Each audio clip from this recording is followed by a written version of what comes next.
Most readers experience the occasional reading slump, but what happens when that slump lasts for years? It can start to feel like a profound loss, like you've lost a part of yourself. Tomorrow is the first day of spring, a time for new beginnings. So this is the story of why I stopped reading, what steps I actively took to rediscover my love of reading, and how if you ever find yourself in a longer than average reading slump, you can fall in love with reading again too.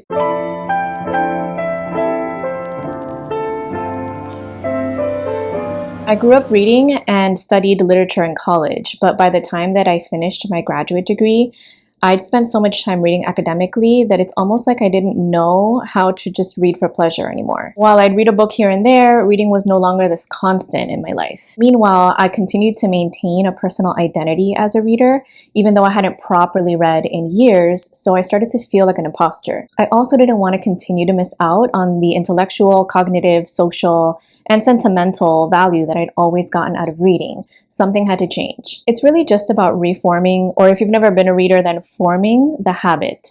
So here are the strategies that I successfully employed to fall back in love with reading. Step 1 is ensuring that you actually have the time and the conditions to read. Most of us can't cut down on work hours or other responsibilities, and we don't necessarily want to cut down on non-essential activities that actually enrich our lives, but what we can do is cut down on social media. If you're old enough to remember, there was a time when our only entertainment options, other than going out obviously, were TV, film, and books. Then came Facebook and YouTube and a constant stream of new social media platforms. Suddenly, it felt like we needed to keep up with a million different feeds just to stay part of the cultural conversation. And along the way, our brains were rewired and our attention spans whittled down to nothing. Lately, there's been a growing trend towards social media minimalism, and I totally understand why. These platforms used to feel like a place to connect with friends and family, but most people I know don't even post on social media anymore. The platforms have now become a place where people do nothing but share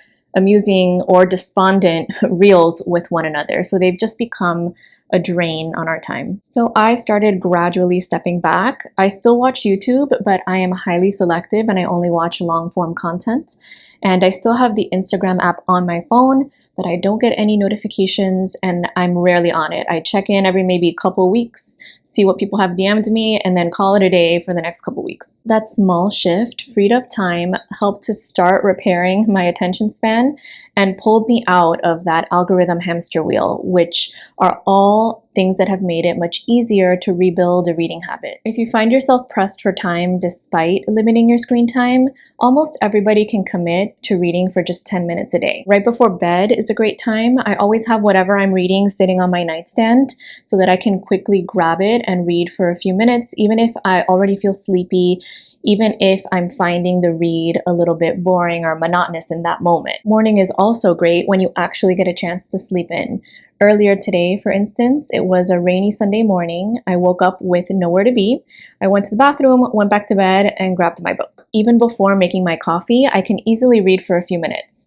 Perhaps I continue reading after my coffee, perhaps I don't, but either way, I've nurtured the habit. I started this low commitment effort to read for just a few minutes a day when I was trying to rekindle my love of reading, and I found it effective because I never felt like I was pressuring myself, like I was never going to berate myself for missing a day here and there. And I was slowly, once again, retraining my attention span and building that reading habit. Do this enough, and at some point, you'll find yourself in that sweet spot where you can't put a book down and it's nearly 1 a.m. and you're thinking, I really should get some sleep. Then the next day you will find the time to read for more than 10 minutes because now you're immersed and you're motivated. This leads right into the next key requisite for falling back in love with reading. It's not enough to find the time for forming a habit if we never get lost in a book, because that's what makes reading a pleasure rather than just like a self-imposed obligation. We want to be chasing the immersion. When you're just trying to get back into it, if a book doesn't hook you right away, just drop it. Try another one. There's plenty of efficiency. When I was trying to reignite my love of reading, I'd of course select books that I thought I was likely to enjoy.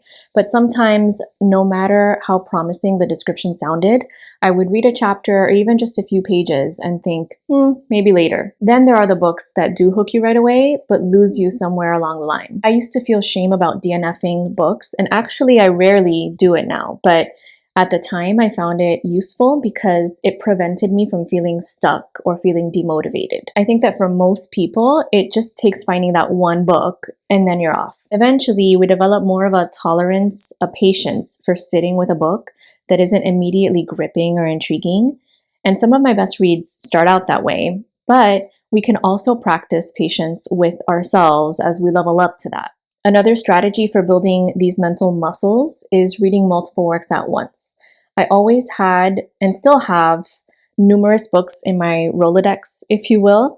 So at any given point, I have several books sitting on my nightstand. This way, if I found myself in a bit of a rut with one of them, I can continue with another one and maybe come back to the initial one when it better suits my mood. But once I'm well and truly hooked on a book, I'll almost always read it exclusively until I finished it. These days, I rarely find myself switching between books, except for whatever I'm reading on audio versus like physical or ebook, because I exclusively listen to audio either while I'm driving or like doing household chores. But I do still do it occasionally, and when I was rebuilding that reading habit, I did it much more often. Speaking of audiobooks, another strategy that helped me to stay focused was listening to narration while I was reading the text. I'm not someone who naturally processes stories well in an exclusively audio format. I've gotten better at audiobooks with practice. But when I first started experimenting with them, I found that listening while reading the text helped me to stay more immersed and to ignore distractions. It acted almost like a guide for my attention. I rarely do this now because I prefer to read slowly, pausing at certain sentences, appreciating the prose, occasionally annotating. But when I was rebuilding my reading habit, I found it to be a really useful stepping stone. And plenty of readers use narration while reading all the time. I don't find it to be a crutch at all. In fact, one of my goals this year is to read more works in the original Spanish and French. And since that's more challenging for me than reading in English, I'm probably going to be using this strategy again. Lastly, reading can often feel like a very solitary activity, which I actually like because I love retreating into my little mind cave, entering someone else's world, and having a very personal, private experience with a book. But there's also so much to be said for reading as a way of forging connections with others, of building community. It can be highly motivating to connect with fellow readers and discuss books together. One of the first things I did when I decided, that's it, I need to actually get reading again, was to join a book club.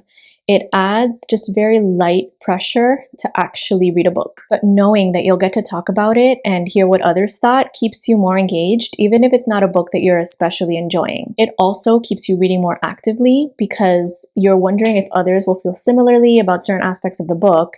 And active reading is always more engaging reading. I was lucky enough to have a group of friends that all love to read, so my book club has been going strong since 2013, which makes me feel pretty old. But there are also so many book clubs to join with strangers, and you might also make new friends, so that's a great bonus. There's certainly many online book clubs, including some run by booktubers whose content you might already enjoy, but I would highly encourage you, if you can, to find a book club in your local community where people meet at an actual physical location. I met someone recently who said that he was in a book club specifically for nonfiction, and they meet once a month in different cafes around town.